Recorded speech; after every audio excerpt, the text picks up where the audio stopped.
Ай мен күнді, күн мен түнді, жер мен көкті, жан тәнімізді жаратушы, жарылқаушы жасаған ием Тәңірім, сенің барыңа, сенің құдіретіңе, сенің қазынаңа, сенің мейіріміңе, сенің мүлкіңе күмәнсіз сенеміз, күмәнсіз сенемін, күмәнсіз сенемін. Артық сөз, артық істерімізді кешіре гөр, кешіре гөр, кешіре гөр, кешіре гөр. Жан тәнімізге тазалық, дертімізге шифа бере гөр. Я шифа, шифа, шифа, шифа. Ағайын ауыз бір тума тату дос, адал құда, қыдыр көрші көркем болғай. Балаларымыз бақ, келіндердің кесесі толы ақ, жүзімізді жарық, абыройлы жарық қылғай.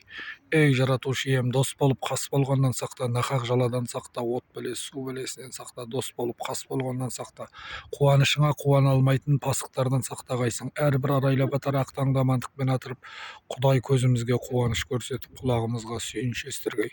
Айтқан тілегім төлдесін, дұшпанымызды жаратушының өзі жөндесін. Әмин, әмин, әмин.